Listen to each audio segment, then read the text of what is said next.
네, 오늘 귀한 안식일 아침에 말씀에 이 대언을 할 수 있는 귀한 특권을 주셔서 진심으로 감사드립니다. 저는 대학교 예배를 참석하는 것이 예전에 비해서 훨씬 더 편안하고 또 감동이 있는 것 같습니다. 특별히 오늘 찬미하신 우리 모든 찬양대원들의 이 찬미를 들으면서 우리 모두가 그렇게 간절히 기도하고 성령의 능력이 우리를 이끌어 가시도록 기도하셨을 거라고 생각됩니다. 오늘 이 귀한 예배를 통해서 하나님의 뜻이 또 하나님의 생각이 우리를 장악하시도록 이렇게 내어드리고 또 새롭게 변화되는 귀한 시간 되기를 기대하겠습니다. 오늘 제가 정한 말씀의 제목은 그러면 우리는 어떻게 살아야 하는가 라고 하는 제목입니다. 본문의 말씀으로는 이번 기회에 교과를 저희가 공부를 열심히 하고 있는데요, 에베소서 4장에 있는 말씀을 선택했습니다. 에베소서 4장 1절로 6절에 있는 말씀을 제가 봉독하겠습니다. 그러므로 주 안에서 갇힌 내가 너희를 권하노니 너희가 부르심을 입은 부름에 합당하게 행하여 모든 겸손과 온유로 하고 오래 참음으로 사랑 가운데서 서로 용납하고 평안에 매는 줄로 성령의 하나 되게 하신 것을 힘써 지키라. 몸이 하나이요 성령이 하나이니 이와 같이 너희가 부르심의 한 소망에서 부르심을 입었느니라. 주도 하나이요 믿음도 하나이요 침례도 하나이요 하나님도 하나이시니 곧 만유의 아버지시라. 만유 위에 계시고 만유를 통일하시고 만유 속에 가운데 계시도다. 지난 며칠 전에 존경하는 우리 오만규 교수님을 교정에서 뵙게 되었습니다. 저를 보시더니 느닷없이 최 목사는 몇 년 남았나? 그러시고는 계산을 하시더니 한 10년 남았나? 그러셔서 제가 예 그렇게 대답했습니다. 그러시더니 이분이 하시는 말씀이 골든 에이지다, 이렇게 말씀하시는 거죠. 황금기라는 겁니다. 저도 과거로 돌아가고 싶은 그 시점이 있습니다. 좋았던 시절이 있기 때문에 또 어릴 때 순수했던 시절이 있기 때문에 그때로 돌아가고 싶은데 과거는 돌이킬 수 없고 제 인생에 남아있는 시간 가운데 아마 오늘이 제일 젊은 날일 겁니다.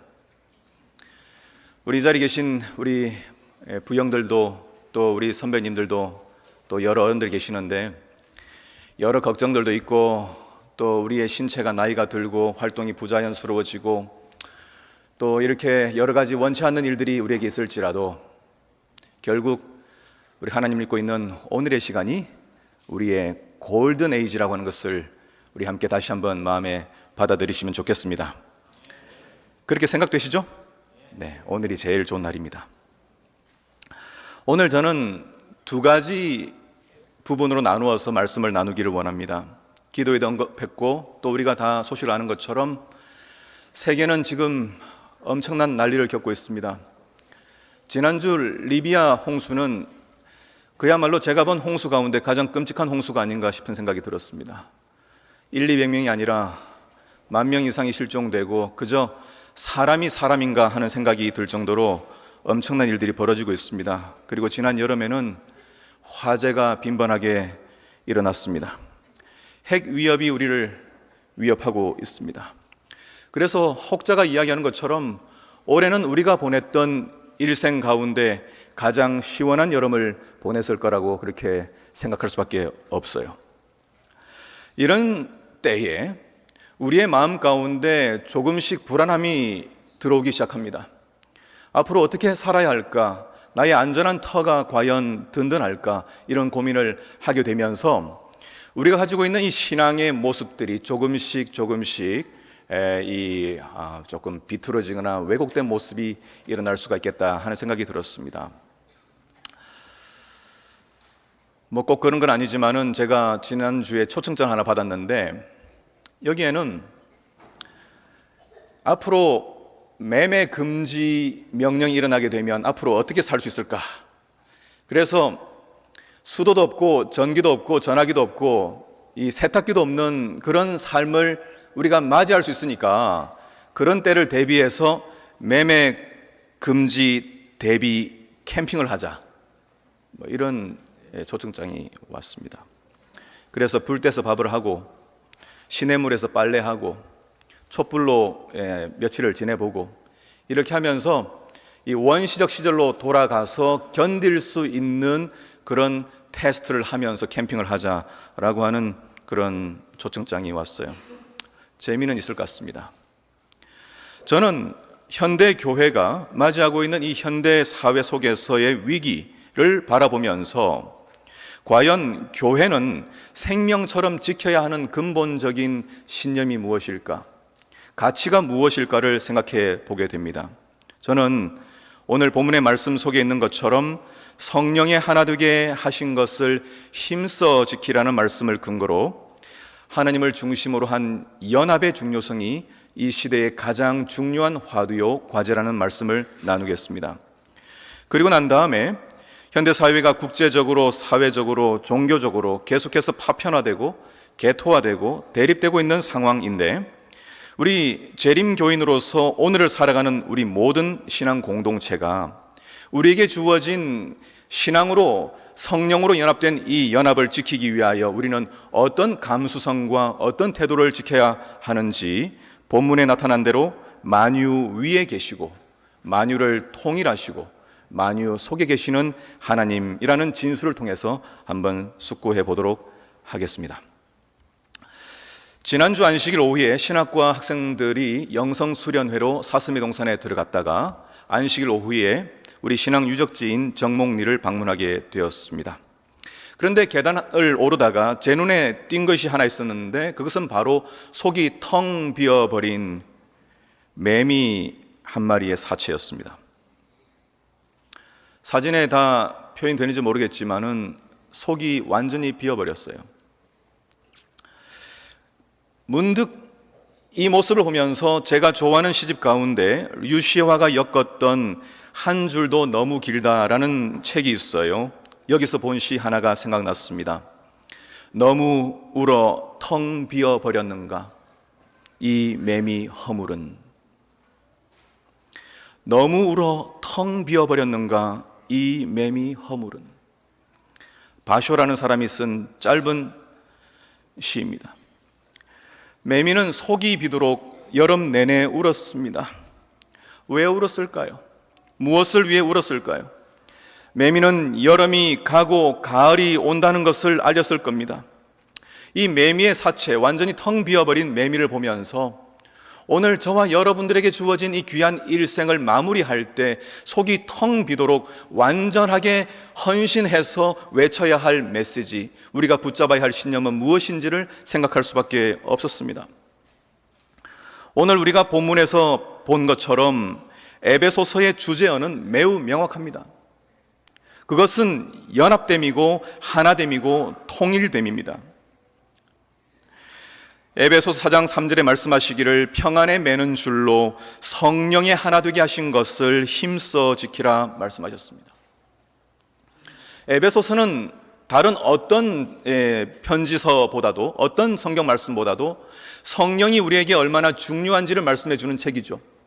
그래서 에베소서 1장 13절과 4장 30절에는 언급하기를 우리는 모두 다 성령의 인치심을 받았다고 이야기했습니다. 우리가 누구의 소유인지, 우리가 누구의 특성을 가지고 있는지 성령께서 우리 안에 거하신다고 하는 것을 보여주었습니다.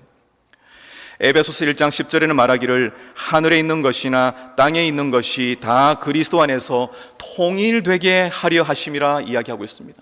바울이 보고 있는 주제가 있습니다. 바울은 그가 세웠던 에베소 교회를 비롯하여 그리스도인 공동체가 위협받고 있는 문제가 바로 통일성, 하나됨의 위협이라고 하는 것을 하나됨을 무너뜨리려고 하는 위협인 것을 직감하고 있었습니다.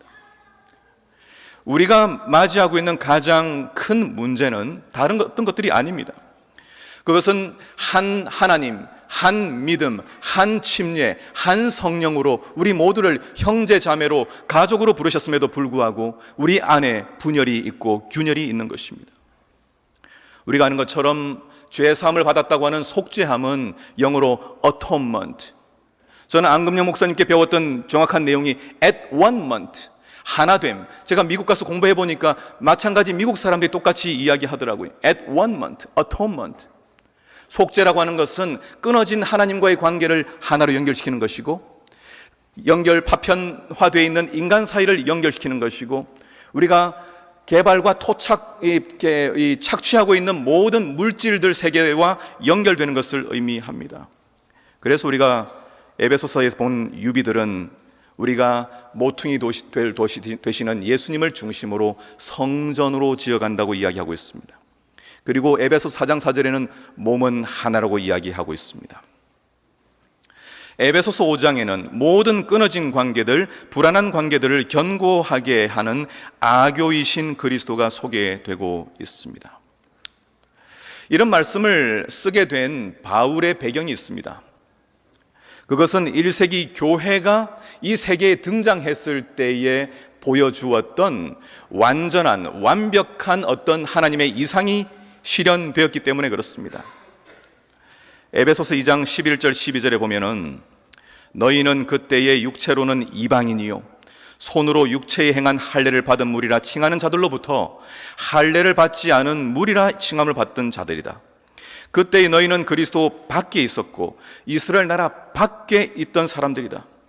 약속의 언약들에 대해서는 외인이요 세상에서 소망이 없고 하나님도 없는 자이더니 이제는 전에 멀리 있던 너희가 그리스도 예수 안에서 그리스도의 피로 가까워졌느니라. 에베소서 교회는 이방인들과 유대인들이 한 자리에 모여서 창조주 하나님을 예배하는 공동체로 세워졌습니다. 이것은 우리가 생각하는 어떤 이 단순한 결합과는 완전히 다른 결합이에요. 결코 하나로 연합될 수 없는 두 존재가 하나로 연합된 것입니다. 우리가 아는 것처럼 유대인들은 자신들의 기도 가운데에서 이방인으로 태어나지 않은 것을, 그리고 여자로 태어나지 않은 것을, 짐승으로 태어나지 않은 것을 감사하는 기도를 드렸습니다. 계급 사회 속에서 사람과 사람 사이를 계급화시키고 파편화시키고 등급화시키는 사회였습니다.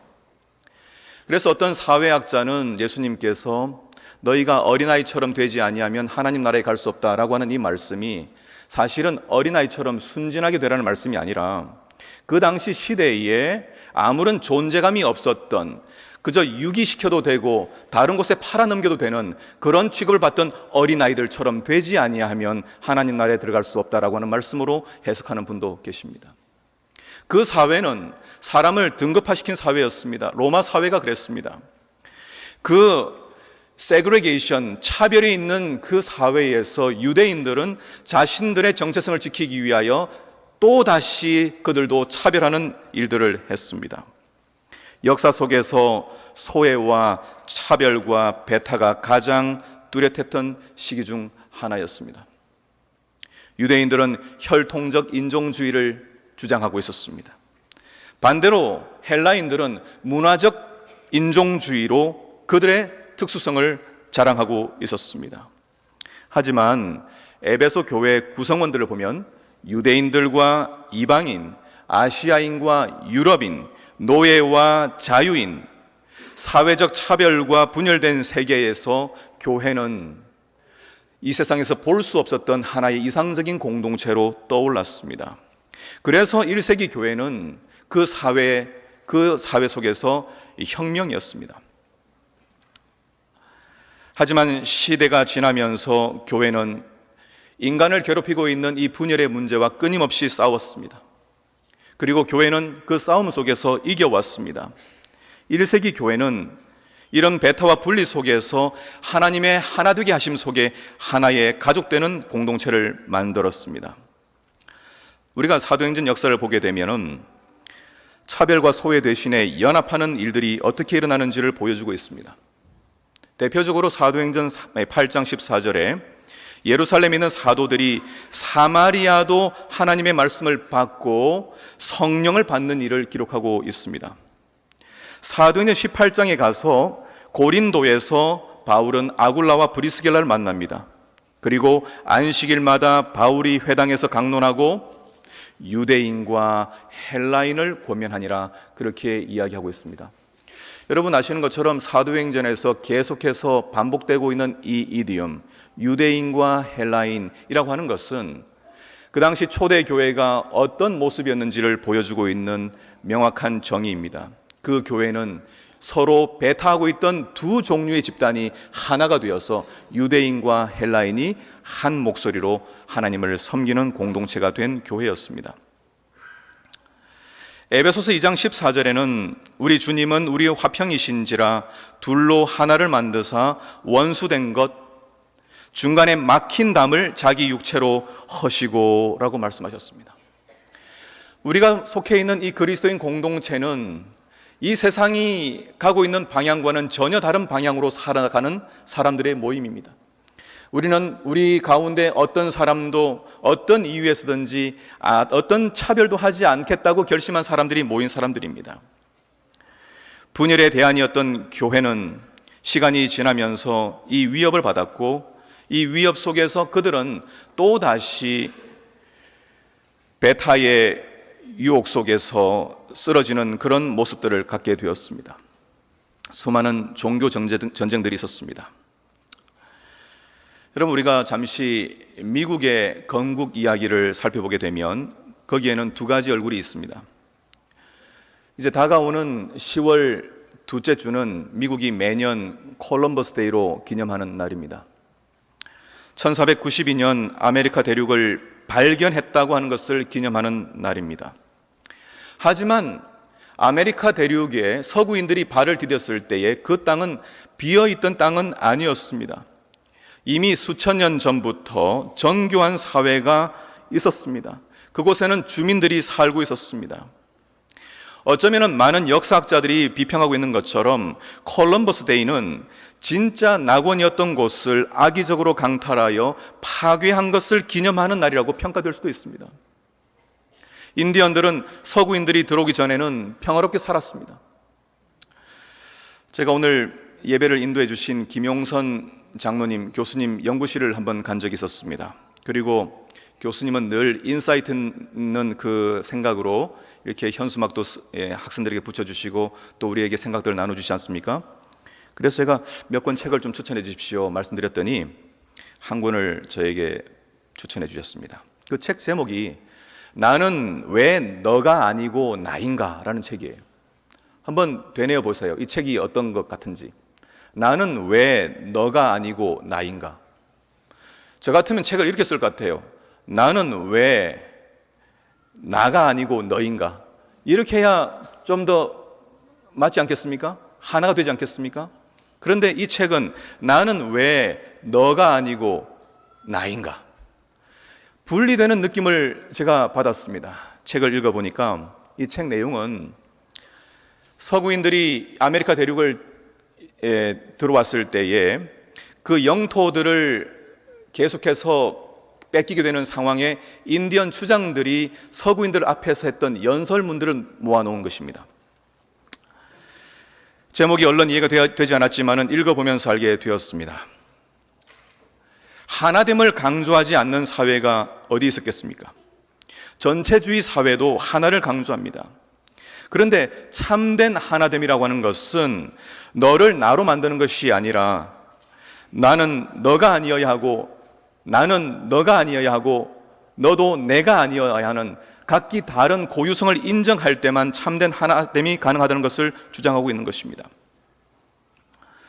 서구 기독교인들이 아메리카 대륙에 들어왔을 때 그들의 정착을 도왔던 사람들은 인디언들이었습니다. 그들은 기꺼이 땅을 내어주었고 또 옥수수를 재배하여 먹을 수 있는 방법들을 가르쳐 주었습니다. 그들은 처음부터 그들의 세계관 속에서 땅이라고 하는 것은 자신들의 소유라는 개념이 없었습니다. 오히려 그들은 자신들이 밟고 있는 그 땅은 후손들로부터 물려받은 땅이라고 하는 생각을 가지고 있었습니다. 제가 이 대목을 읽을 때에 아니 서구인들로부터 교육받은 우리 모든 머릿속에는 얼마나 많은 땅을 차지할까가, 얼마나 큰 집을 가질까가 가장 중요한 관심사인데, 인디언들은 그들이 가졌던, 밟고 있던 땅이 소유가 아니라 후손들로부터 빌려받았다. 그들은 약초를 캐러 갔다가 약초를 발견하면 처음 7개의 뿌리는 캐지 않았습니다. 왜냐하면 후손들에게 남겨주어야 그들이 먹고 살 수 있기 때문에 8번째부터 약초를 캐었습니다. 그들이 가졌던 토템 사상, 여러분 아시죠? 그들은 때로는 소의 후손이라고 생각했고 때로는 곰의 후손이라고 생각했습니다. 그들의 토템 사상마저도 자연과 그들은 연결되어 있다고 하는 생각 속에서 그런 생각들을 만들어낸 것이었다고 이해한다면 낯설지 않을 수 있어요. 기독교 국가들의 아메리카 대륙 답지는 오히려 하나님의 이상에 더 가까운 삶을 살고 있던 원주민들의 세계관을 파괴시켰는 것인지도 모릅니다. 그래서 저는 계시록에서 땅이 여자를 도와라고 하는 이 말씀이 두 가지의 의미가 될 수 있겠다. 땅이 여자를 도울 수도 있었겠지만 여자가 땅을 회파시켰을 수도 있겠다라는 생각을 하게 된 것입니다. 실제로 서구 기독교가 아메리카 대륙에 들어와서 세운 그 자본주의 사회와 이 민주주의 사회는 왜곡되는 과정에서 땅을 회파시켜 온 것이 사실입니다. 제가 미국에서 가장 충격받았던 것은 파트락 이후에 먹던 그 모든 일회용 접시들을 아무런 분리수거 없이 한 번에 모아가지고 버리는 광경이었습니다. 그냥 땅에 묻는 것입니다.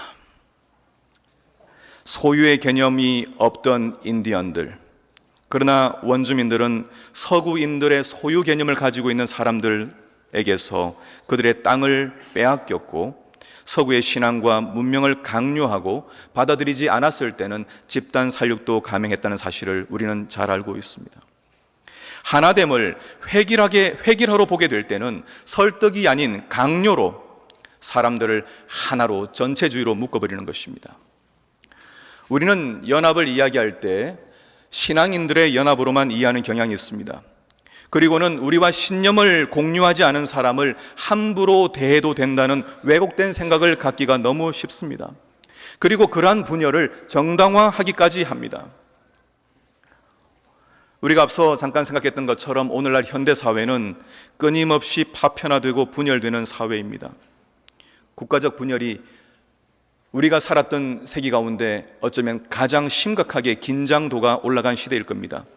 일본과 한국, 러시아와 우크라이나, 미국과 중국, 그리고 지역 분열은 여전히 있습니다. 사회적 분열이 있습니다. 이념적 분열이 있는 한국 사회에 살고 있습니다.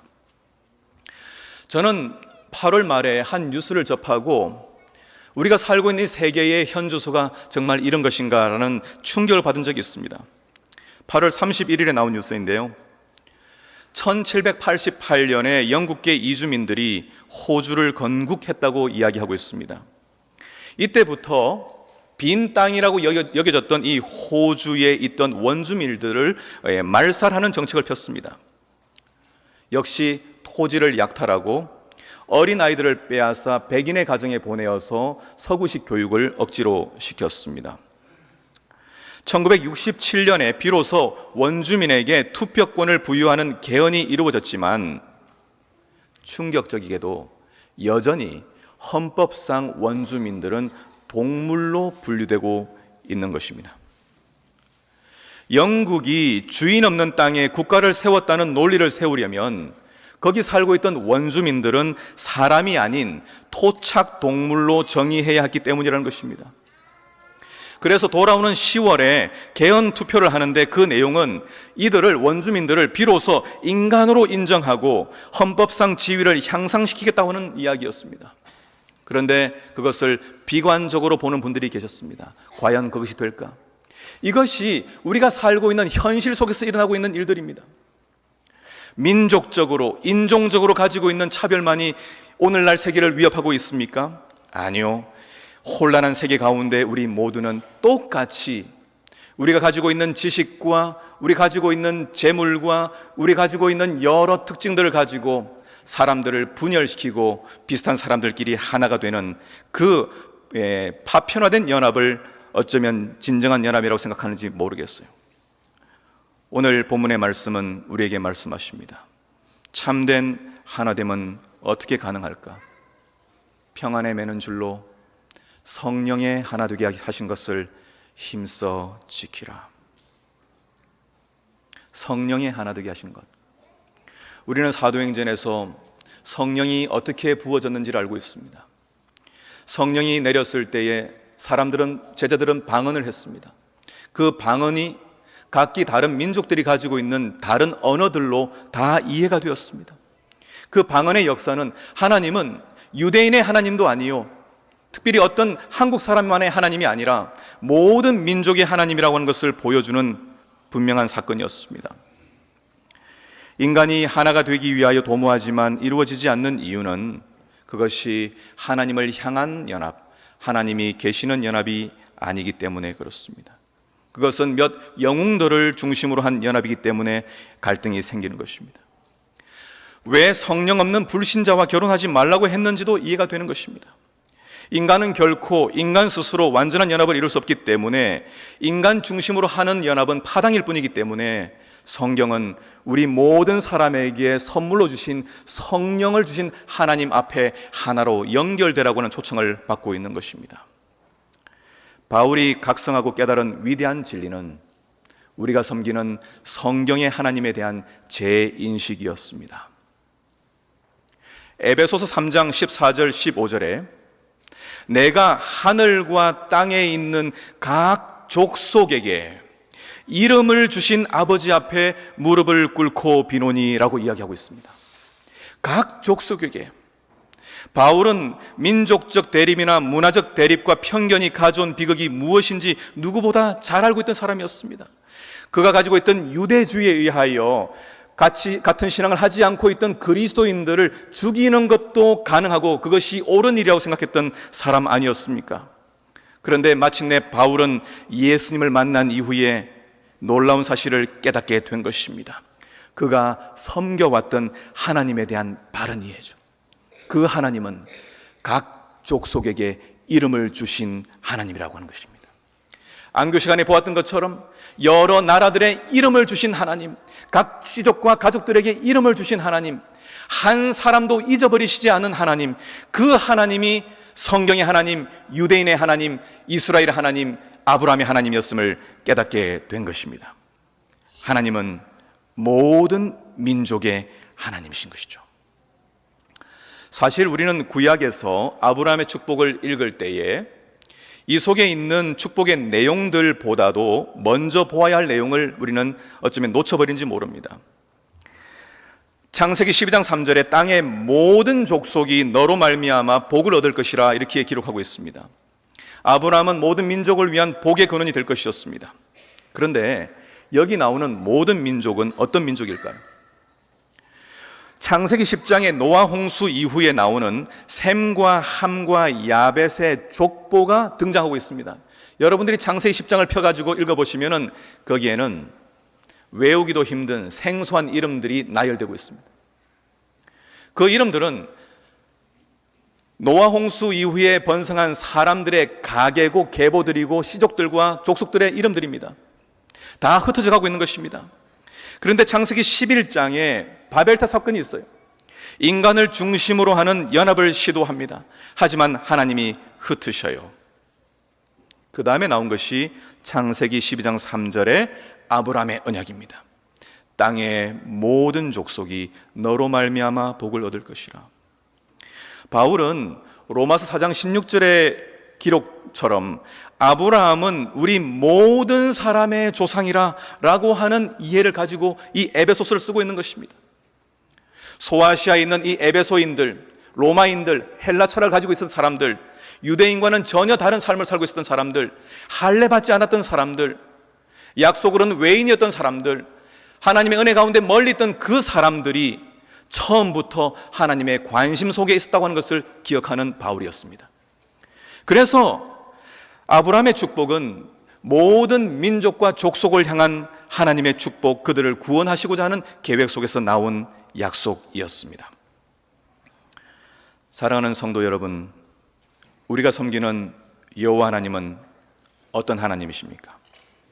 분명히 모든 민족을 부르시는 하나님이세요.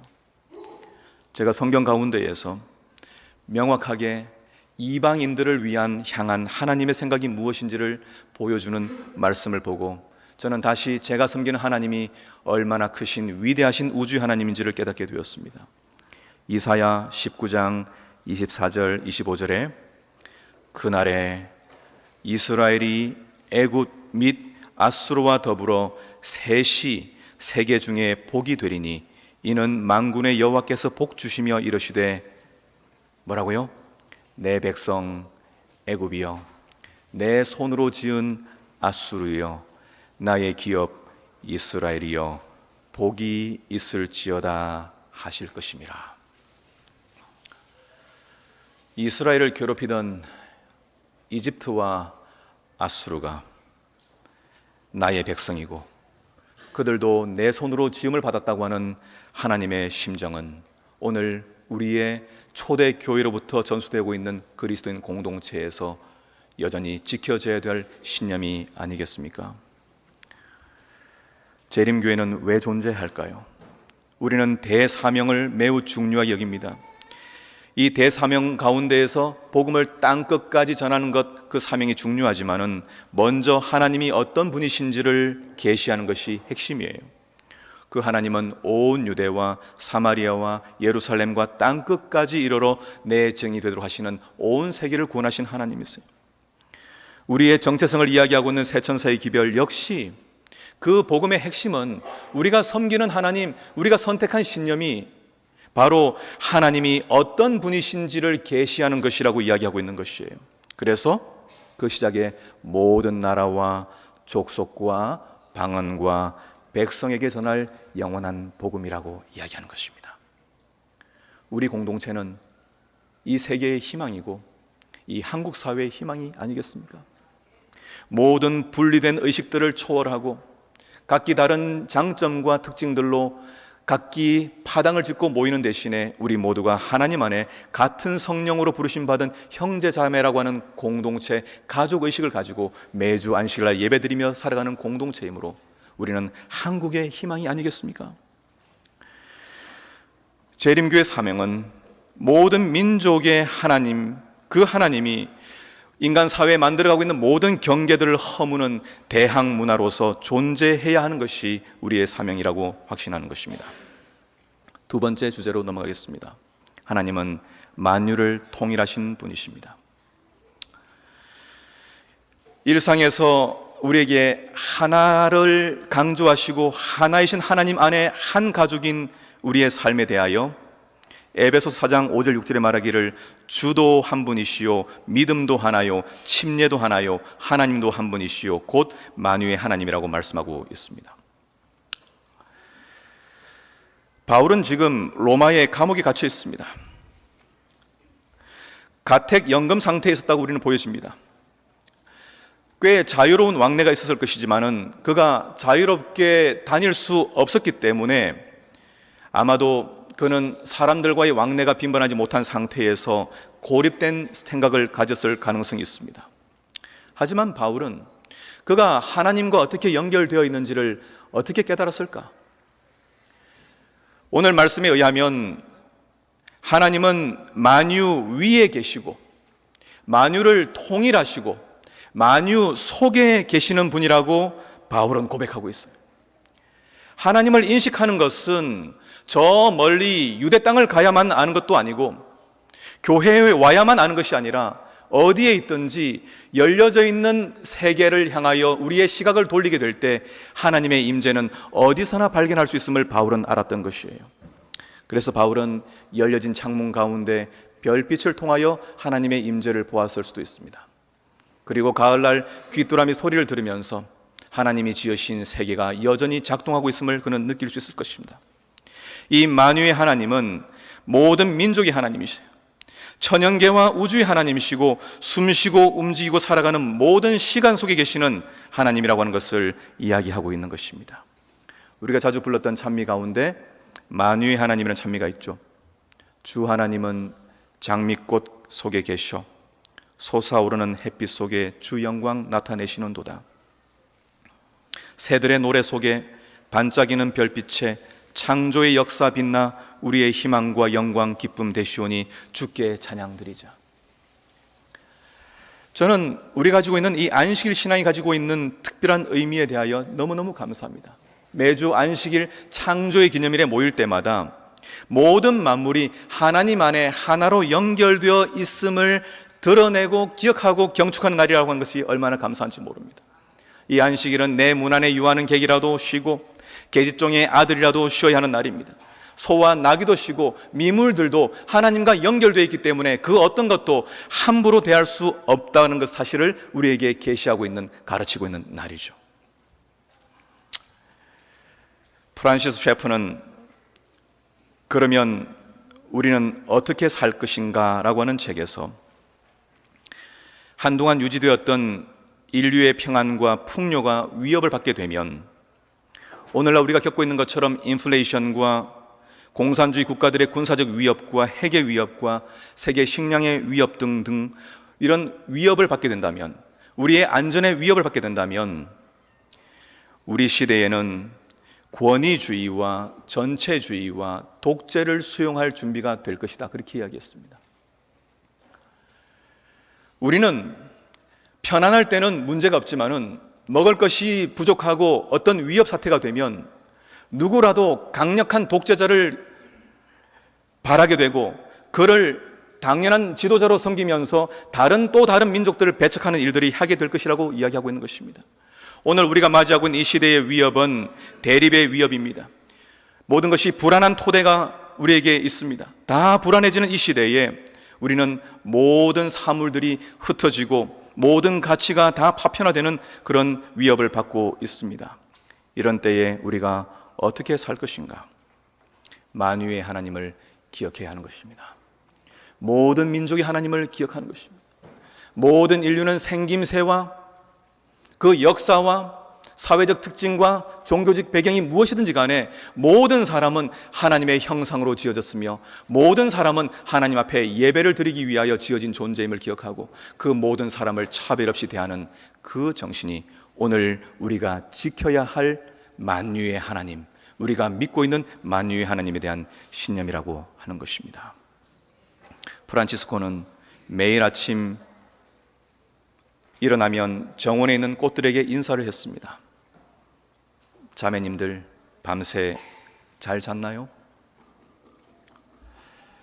인간과 풀이 같은 땅에서 나왔다는 사실을 프란치스코는 기억했습니다. 풀 한 송이, 풀 한 포기도 소홀히 여기지 않았습니다. 한 신학자는 인간과 동물이 같은 날에 태어났다는 사실을 기억해야 한다고 이야기했습니다. 우리 주변에 있는 동물을 애완 정도로 보는 관점에서 벗어나야 합니다. 우리는 미물들을 볼 때에도 그 속에서 하나님을 볼 수 있어야 합니다. 그것이 만물 위에 계시고 만물을 통일하시고 만물 속에 계신 하나님이라고 소개하는 바울의 진술 속에 있는 귀한 의미 아니겠습니까? 안식일마다 우리는 우리 하나님이 만유 위에 계시고 만유를 통일하시고 만유 속에 계신다는 사실을 기억하고 찬양의 시간들을 보내면 좋겠습니다. 저는 이 삼육대학의 공동체 일원이 된 것이 개인적으로 너무나 큰 특권이라고 믿고 있는 사람입니다. 저희 어머니가 지난 봄에 골절로 수술을 하셨을 때 제가 어떻게 해야 될지를 잘 몰랐습니다. 어디서 수술을 하는 게 좋을지 너무나 걱정이 되었지만은 한 목사님께서 좋은 병원을 소개해 주셔서 수술을 잘 받게 되었습니다. 그리고 퇴원하시고 난 다음에 저희 어머니가 회복하시는 동안에 아무것도 드시지 못하고 다 구토하시고 당신 자체가 돌아가실 수도 있겠다라고는 위협을 느끼신 것 같아요. 그래서 링거를 좀 부탁하셔서 제가 어떻게 할까 하다가 병원을 모시고 갈 수 없어서 또 박청수 원장님께 부탁을 드렸습니다. 그리고 수액을 주사받았습니다. 여러분들이 방문해 주시고 도움을 주셔서 어머니가 아주 건강해지셨습니다. 제가 이 경험을 하면서 교회라고 하는 것은 실제로 우리 삶의 필요를 채우는 너무나 좋은 공동체라는 생각을 하게 되었습니다. 동시에 우리는 우리의 공동체를 넘어선 우리와 다른 생각을 가지고 있는 사람들까지도 만유의 하나님을 섬기는, 창조주 하나님을 섬기는 사람으로서 그들에게 포용과 사랑의 마음으로 우리의 울타리를 넓히고 그들을 하나님의 품으로 초청하는 위대한 삶을 살아가는 교회가 되어야겠다고 생각하게 되었습니다. 히브리서 3장 13절에 오직 오늘이라 일컫는 동안에 매일 피차 권면하여 라고 이야기하고 있습니다. 권면하다는 헬라어 말씀이 파라클레오입니다. 그것을 문자적으로 이야기하면 파라, 곁에, 클레오, 부른다는 것입니다. 말세가 되면 어떻게 하는 것이 말세 준비겠습니까?